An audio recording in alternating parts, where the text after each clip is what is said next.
man's voice speaking these words was vaguely familiar, but the words themselves were just a disconnected snip of dialogue, the kind of thing you hear when you were channel surfing with the remote. There was no one named Floyd in her life. Still, that was the start. Even before she saw the little girl in the red pinafore, there were those disconnected words. But it was the little girl who brought it on strong. Uh-oh, I'm getting that feeling. The girl in the pinafore was in front of a country market called Carson's. Beer, wine, gross, fresh bait, lottery. Crouched down with her butt between her ankles, and the bright red apron dress tucked between her thighs, playing with a doll. The doll was yellow-haired and dirty. The kind that's round and stuffed and boneless in the body. What feeling? You know, the one you can only say what it is in French. Help me here? Deja vu? That's it. She turned to look at the little girl one more time. She'll have the doll by one leg, holding it upside down by one leg with its slimy yellow hair hanging down. But the little girl had abandoned the doll on the store's splintery gray steps and had gone over to look at a dog caged up in the back of a station wagon. Then Bill and Carol Shelton went around a curve in the road, and the store was out of sight. How much farther? Bill looked at her with one eyebrow raised and his mouth dimpled at one corner. Left eyebrow, right dimple, always the same. The look that said, "You think I'm amused, but I'm really irritated.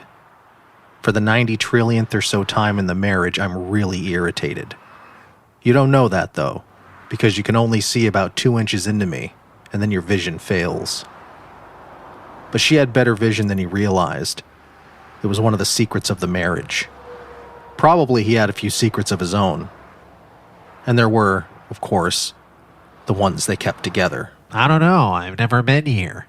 But you're sure we're on the right road? Once you get over the causeway and onto Sanibel Island, there's only one. It goes across to Captiva, and there it ends. But before it does, we'll come to Pop House, that I promise you. The arch in his eyebrow began to flatten. The dimple began to fill in. He was returning to what she thought of as the Great Level. She had come to dislike the Great Level too, but not as much as the eyebrow and the dimple, or his sarcastic way of saying, "Excuse me?" when you said something he considered stupid, or his habit of pooching out his lower lip when he wanted to appear thoughtful and deliberative. Bill? Do you know anyone named Floyd? There was Floyd Denning. He and I ran the downstairs snack bar at Christ the Redeemer in our senior year.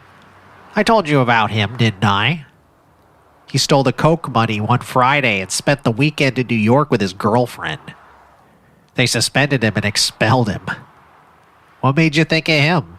I don't know. Easier than telling him that the Floyd with whom Bill had gone to high school wasn't the Floyd the voice in her head was speaking to. At least, she didn't think it was. Second honeymoon, that's what you call this. Looking at the palms that lined Highway 867, a white bird that stalked along the shoulder like an angry preacher, and a sign that read Seminole Wildlife Park, bring a car full for $10. Florida, the Sunshine State. Florida, the Hospitality State. Not to mention Florida, the second honeymoon state. Florida, where Bill Shelton and Carol Shelton, the former Carol O'Neill of Lynn, Massachusetts, came on their first honeymoon 25 years before. Only that was on the other side, the Atlantic side, at a little cabin colony, and there were cockroaches in the bureau drawers. He couldn't stop touching me. That was all right, though. In those days, I wanted to be touched. Hell, I wanted to be torched like Atlanta and Gone with the Wind, and he torched me, rebuilt me, torched me again, and now it's silver. 25 is silver, and sometimes I get that feeling. They were approaching a curve, and she thought, 3 crosses on the right side of the road. 2 small ones flanking a bigger one. The small ones are cracked together wood. The one in the middle is white birch with a picture on it, a tiny photograph of the 17-year-old boy who lost control of his car on this curve. One drunk night, that was his last drunk night. And this is where his girlfriend and her girlfriends marked the spot. Bill drove around the curve. A pair of black crows, plump and shiny, lifted off from something pasted to the macadam in a splat of blood. They had eaten so well that Carol wasn't sure they were going to get out of the way until they did. There were no crosses, not on the left, not on the right, just roadkill in the middle. A woodchuck or something, now passing beneath a luxury car that had never been north of the Mason-Dixon line. Floyd, what's that over there? What's wrong? Huh? She looked at him, bewildered, feeling a little wild. You're sitting bolt upright. Got a cramp in your back? Just a slight one. She settled back by degrees. I had that feeling again. The deja vu. Is it gone? Yes. But she was lying. It had retreated a little, but that was all. She'd had this before, but never so continuously. It came up and went down, but it didn't go away. She'd been aware of it ever since that thing about Floyd started knocking around in her head. And then the little girl in the red pinafore.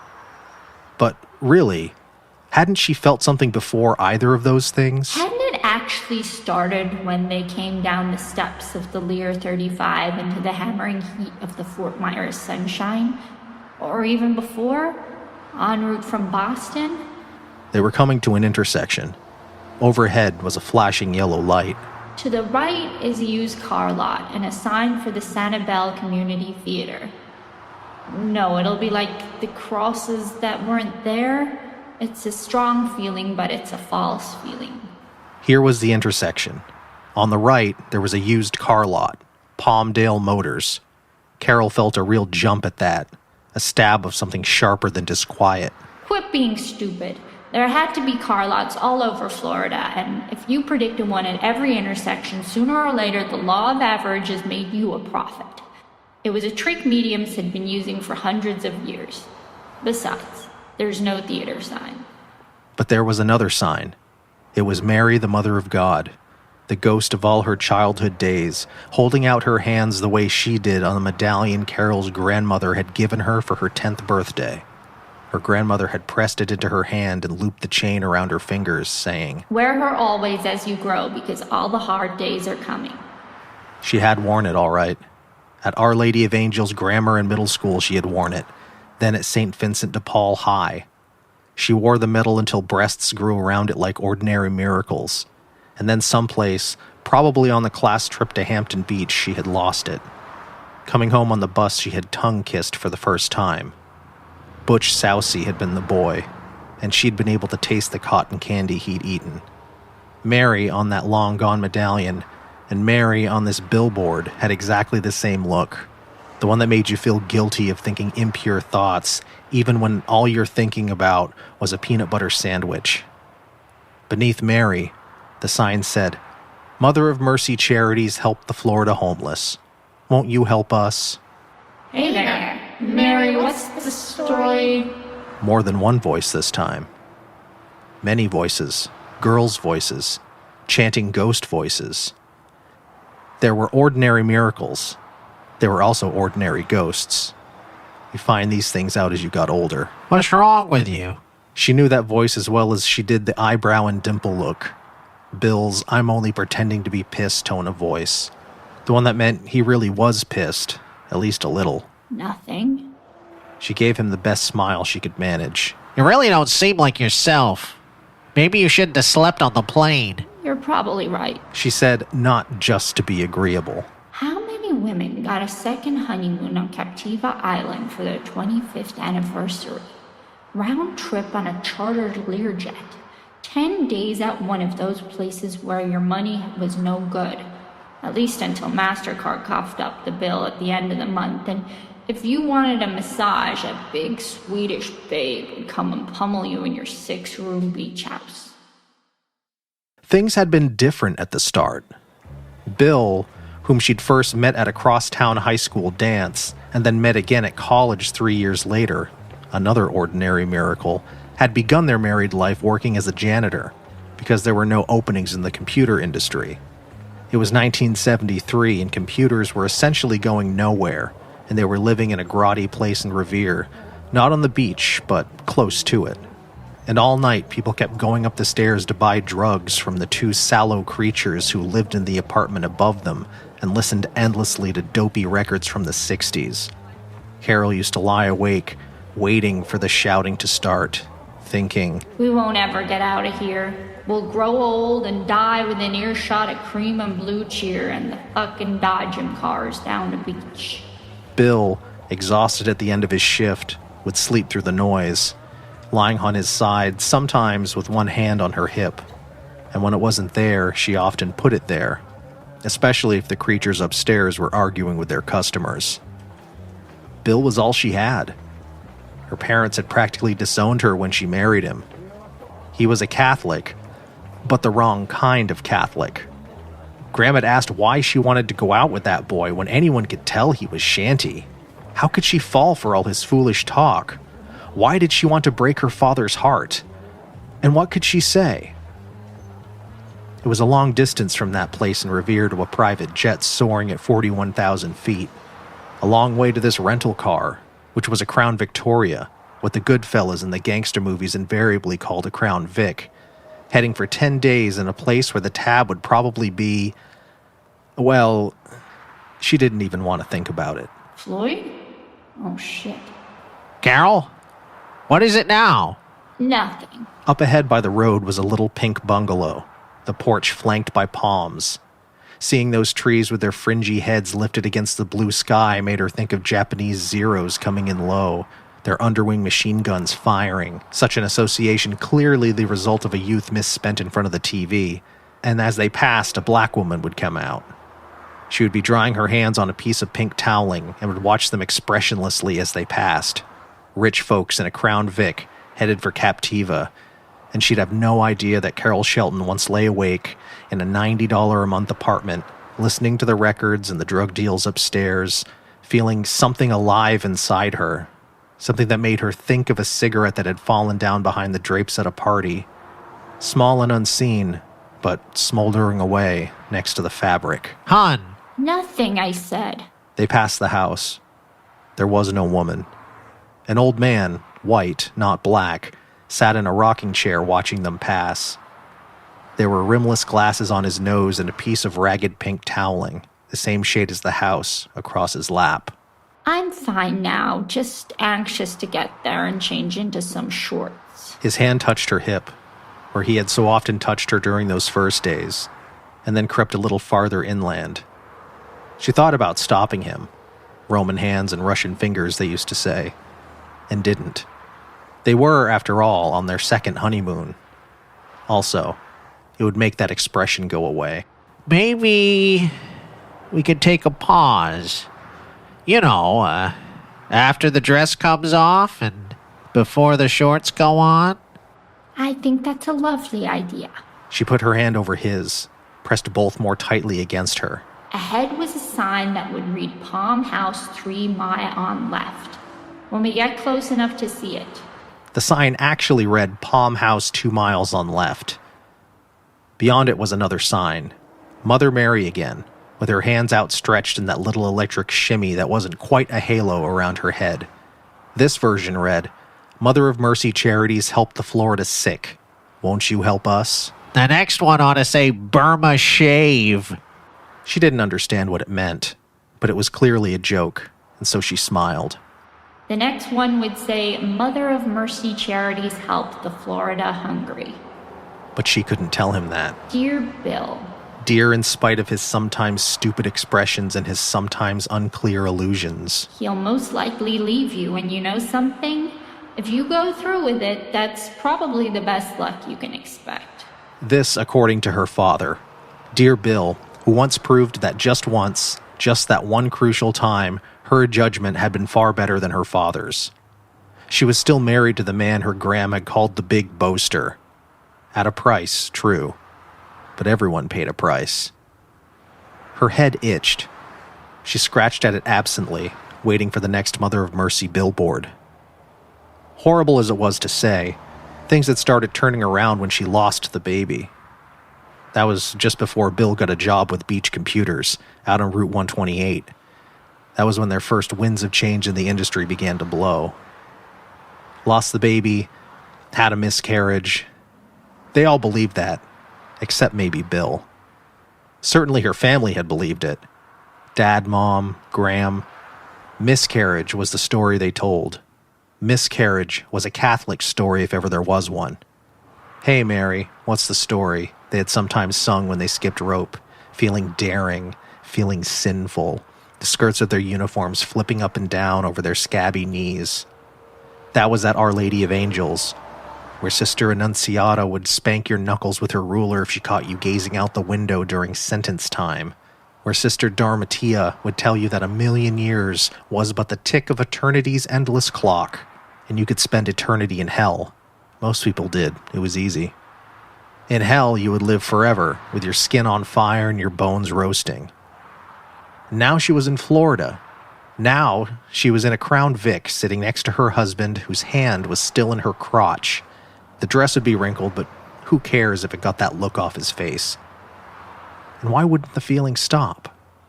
She thought of a mailbox with Raglan painted on the side and an American flag decal on the front. And although the name turned out to be Reagan and the flag a Grateful Dead sticker, the box was there. She thought of a small black dog trotting briskly across the other side of the road, its head down, sniffing. And the small black dog was there. She thought again of the billboard and said, yes, there it was. Mother of Mercy Charities help the Florida hungry. Won't you help us? Bill was pointing. There, see? I think that's Palm House. No, not where the billboard is. The other side. Why do they let people put those things up out here anyway? I don't know. Her head itched. She scratched, and black dandruff began falling past her eyes. She looked at her fingers and was horrified to see dark smudges on the tips. It was as if someone had just taken her fingerprints. Bill? She raked her hand through her blonde hair, and this time the flakes were bigger. She saw they were not flakes of skin, but flakes of paper. There was a face on one, peering out of the char like a face peering out of a botched negative. Bill? What? What? Then a total change in his voice, and that frightened her more than the way the car swerved. Christ, honey! What's in your hair? The face appeared to be Mother Teresa's. Or is that just because she'd been thinking about Our Lady of Angels? Carol plucked it from her dress, meaning to show it to Bill, and it crumbled between her fingers before she could. She turned to him and saw that his glasses were melted to his cheeks. One of his eyes had popped from its socket and then split like a grape pumped full of blood. And I knew it. Even before I turned, I knew it because I had that feeling. A bird was crying in the trees. On the billboard, Mary held out her hands. Carol tried to scream. Carol! It was Bill's voice, coming from 1,000 miles away. Then his hand, not pressing the folds of her dress into her crotch, but on her shoulder. Carol! She opened her eyes. You okay, babe? To brilliant sunlight, and her ears to the steady hum of the Learjet's engines. And something else. Pressure against her eardrums. She looked from Bill's mildly concerned face to the dial below the temperature gauge in the cabin and saw that it had wound down to 28,000. Landing? Already? It's fast, huh? Sounding pleased, as if he had flown it himself instead of only paying for it. Pilot says we'll be on the ground at Fort Myers in 20 minutes. You took a hell of a jump, girl. I had a nightmare. He laughed. The plummy, ain't you the silly Billy laugh she had come to really detest. No nightmares allowed on your second honeymoon, babe. What was it? I don't remember. And it was the truth. There were only fragments. Bill with his glasses melted all over his face, and one of 3 or 4 forbidden skip rhymes that they had sometimes chanted back in 5th and 6th grade. This one had gone, hey there, Mary, what's the story? And then something, something, something. She couldn't come up with the rest. She could remember jangle, jangle, jingle, bingle, I saw your daddy's great big dingle, but couldn't remember the one about Mary. Mary helps the Florida sick. With no idea of what the thought meant. And just then there was a beep as the pilot turned the seatbelt light on. They had started their final descent. Let the wild rumpus start, she thought, and tightened her belt. You really don't remember? Bill tightened his own. The little jet ran through a cloud filled with bumps. One of the pilots in the cockpit made a minor adjustment, and the ride smoothed out again. Because usually, just after you wake up, you can still remember. Even the bad ones. I remember Sister Annunciata from Our Lady of Angels sentence time. Now that's a nightmare. 10 minutes later, the landing gear came down with a whine and a thump. 5 minutes after that, they landed. They were supposed to bring the car right out to the plane. Bill already starting up the Type A shit. This she didn't like.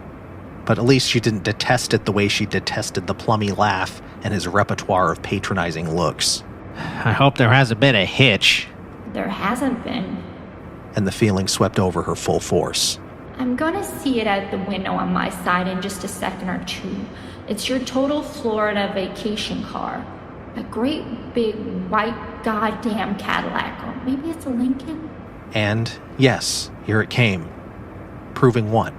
Well, it proved that sometimes when you had deja vu, what you thought was gonna happen next really did happen next. It wasn't a Caddy or a Lincoln after all, but a Crown Victoria, what the gangsters in a Martin Scorsese film would no doubt call a Crown Vic. Woo! He helped her down the stairs and off the plane. The hot sun made her feel dizzy. What's wrong? Nothing really. I've got deja vu. Left over from my dream, I guess. We've been here before, that kind of thing. It's being in a strange place, that's all. Come on, let the wild rumpus start. They went to the car. Bill showed his driver's license to the young woman who had driven it out. Carol saw him check out the hem of her skirt, then sign the paper on her clipboard. She's going to drop it. The feeling was now so strong it was like being on an amusement park ride that goes just a little too fast. All at once you realize you're edging out of the land of fun and into the kingdom of nausea. She'll drop it, and Bill will say, "Oopsie daisy," and pick it up for her. Get an even closer look at her legs. But the Hertz woman didn't drop her clipboard. A white courtesy van had appeared to take her back to the Butler Aviation Terminal. She gave Bill a final smile. Carol she had ignored completely, and opened the front passenger door. She stepped up, then slipped.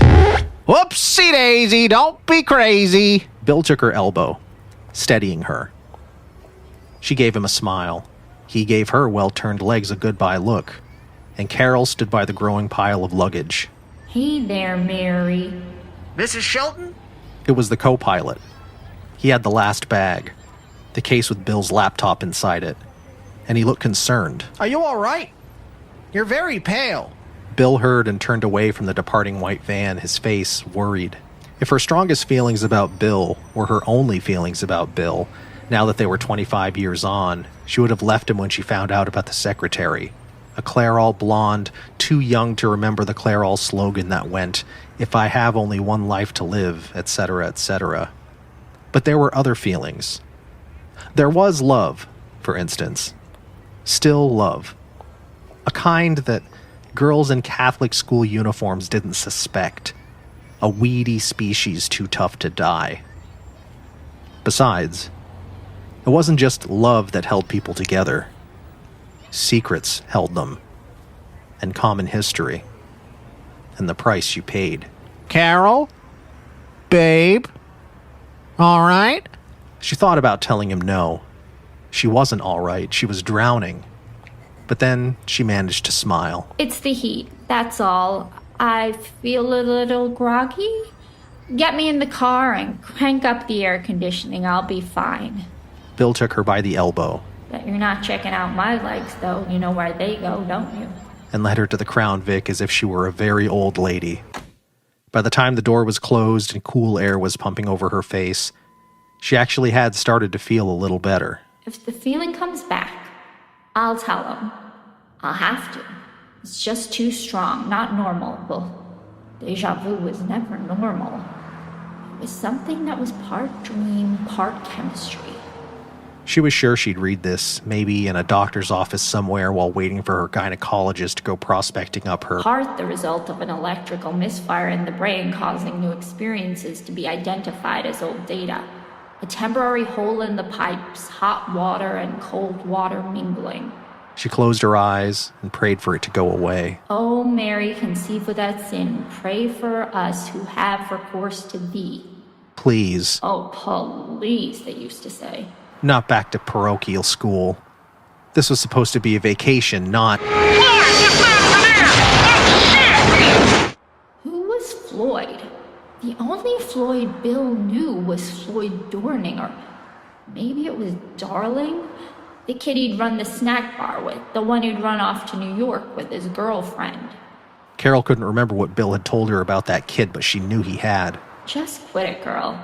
There's nothing here for you. Slam the door on the whole train of thought. And that worked. There was a final whisper. What's the story? And then, she was just Carol Shelton. On her way to Captiva Island, on her way to Palm House with her husband, the renowned software engineer, on their way to the beaches and those rum drinks with the little paper umbrellas sticking out of them. They passed a Publix market. They passed an old man minding a roadside fruit stand. He made her think of actors from the 30s and movies you saw on the American Movie Channel. An old "yassa boss" type of guy wearing bib overalls and a straw hat with a round crown. Bill made small talk, and she made it right back at him.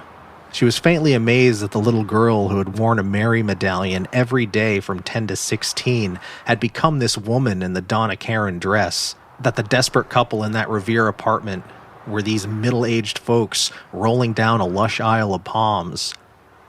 But she was, and they were. Once in those Revere days, he had come home drunk, and she had hit him and drawn blood from below his eye. Once she had been in fear of hell, had lain half-drugged in steel stirrups, thinking, I'm damned. I've come to damnation. 1,000,000 years, and that's only the first tick of the clock. They stopped at the Causeway toll booth. The toll taker has a strawberry birthmark on the left of his forehead, all mixed in with his eyebrow. There was no mark. The toll taker was just an ordinary guy in his late 40s or early 50s. Iron gray hair and a buzz cut, horn-rimmed specs. The kind of guy who says, "Y'all have a nice time, okay?"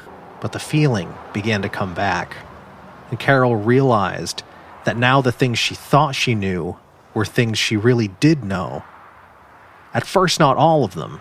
But then, by the time they neared the little market on the right side of Route 41, it was almost everything. The market's called Corson's, and there's a little girl out front. She's wearing a red pinafore, she's got a doll, a dirty old yellow-haired thing that she's left on the store steps so she can look at a dog in the back of a station wagon. The name of the market turned out to be Carson's, not Corson's, but everything else was the same. As the white Crown Vic passed, the little girl in the red dress turned her solemn face in Carol's direction. A country girl's face. Although what a girl from the Toolies could be doing here in rich folks' tourist country, her and her dirty yellow-headed doll, Carol didn't know. Here's where I ask Bill how much farther, only I won't do it, because I have to break out of this cycle, this groove. I have to. How much farther? He says there's only one road. We can't get lost. He says he promises me we'll get to the Palm House with no problem. And by the way, who's Floyd? Bill's eyebrow went up. The dimple beside his mouth appeared. Once you get over the causeway and onto Sanibel Island, there's only one road. Carol barely heard him. He was still talking about the road. Her husband, who had spent a dirty weekend in bed with his secretary 2 years ago, risking all they had done and all they had made. Bill doing that with his other face on, being the Bill Carol's mother had warned would break her heart. And later, Bill trying to tell her he hadn't been able to help himself. Her wanting to scream, "I once murdered a child for you." The potential of a child, anyway. How high is that price? And this is what I get in return? To reach my 50s and find out that my husband had to get into some Clairol girl's pants? Tell him. Make him pull over and stop. Make him do anything that will break you free. Change one thing. Change everything. You can do it. If you could put your feet up in those stirrups, you can do anything. But she could do nothing. And it all began to tick by faster. The two overfed crows lifted off from their splatter of lunch. Her husband asked why she was sitting that far away. Was it a cramp? Her saying, yes, a cramp in her back, but it was easing. Her mouth quacked on about déjà vu, just as if she weren't drowning in it. And the Crown Vic moved forward like one of those sadistic Dodgem cars at Revere Beach, Here came Palmdale Motors on the right, and on the left, some kind of sign for the local community theater, a production of Naughty Marietta. No, it's Mary, not Marietta. Mary, Mother of Jesus, Mary of God. She's got her hands out. Carol bent all her will toward telling her husband what was happening, because the right Bill was behind the wheel. The right Bill could still hear her. Being heard was what married love was all about. Nothing came out. In her mind, Graham said, "All the hard days are coming." In her mind, a voice asked Floyd what was over there, then said, "Oh, shit." Then screamed, "Oh, shit!" She looked at the speedometer and saw it was calibrated not in miles an hour, but thousands of feet. They were at 28,000. Bill was telling her that she shouldn't have slept on the plane, and she was agreeing. There was a pink house coming up. Little more than a bungalow, fringed with palm trees that looked like the ones you saw in the Second World War movies.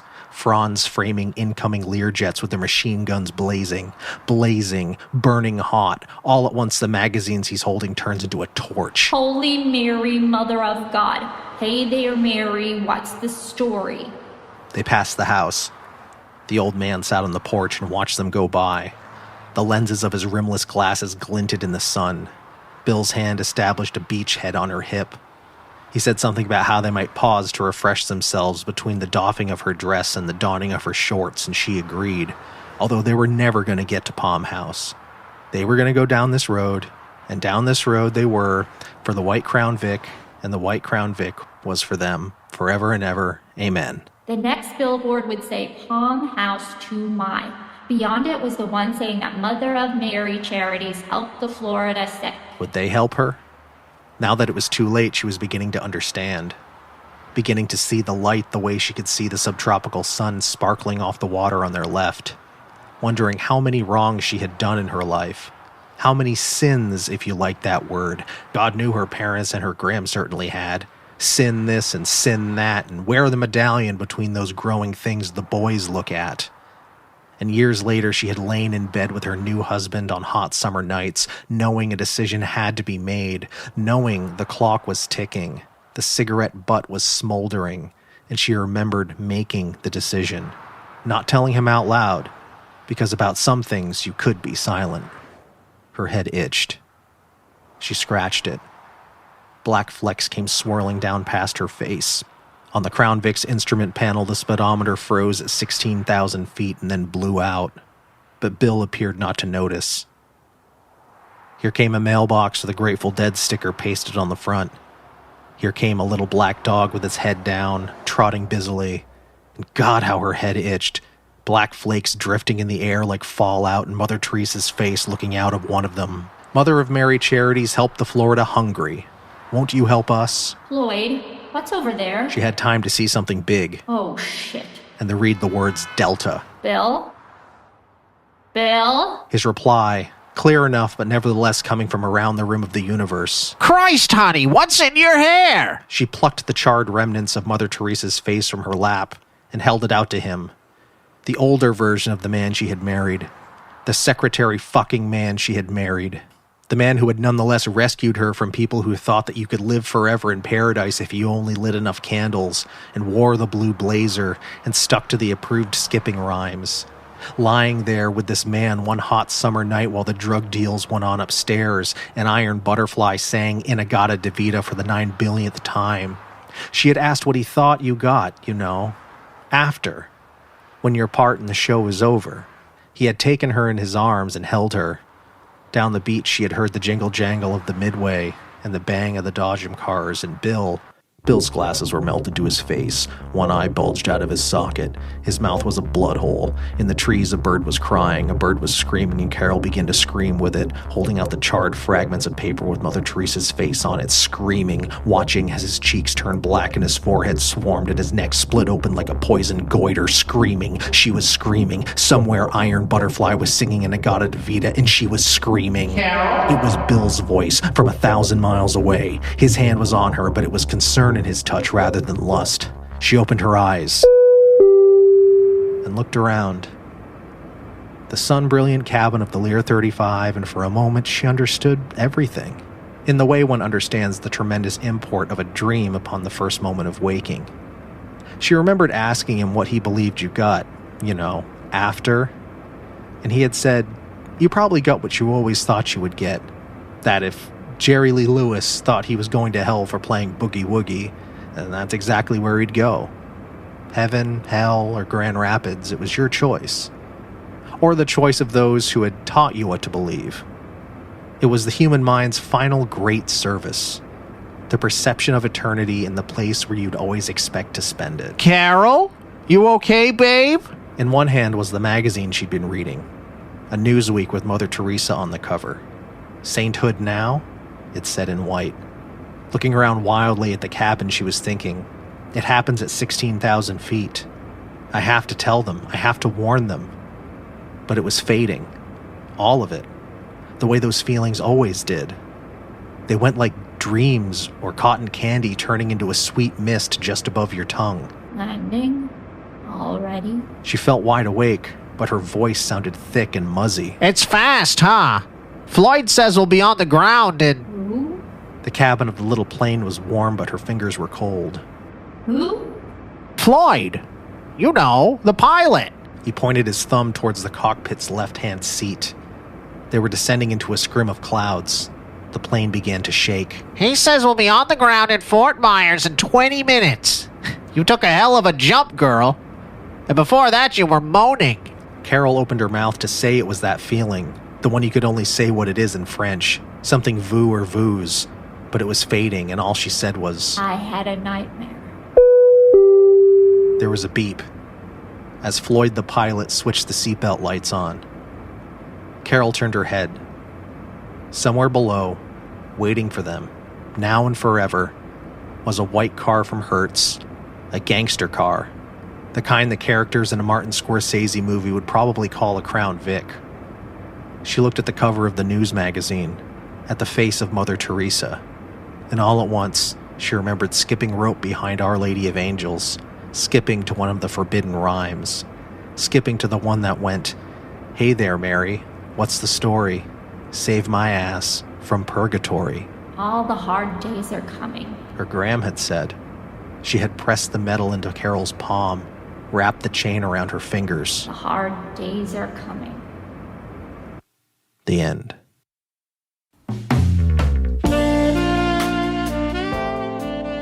I would like to extend my deepest gratitude and thanks to everyone out there who has supported the series over the past 7 years, streaming, subscribing on YouTube, appearing on the show, and everything in between. This has been episode 100 of Stories Telling Stories. We couldn't have kept the little podcast that could going if it wasn't for all of you.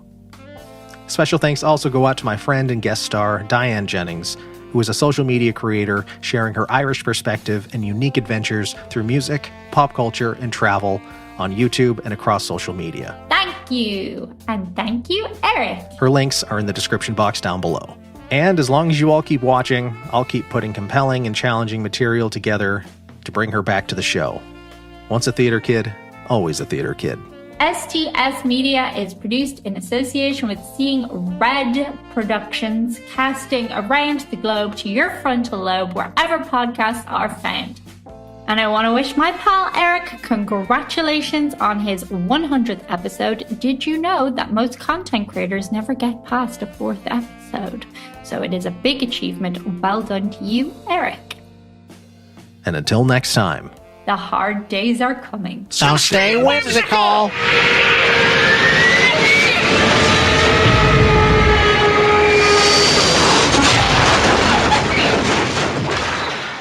Yay, Eric.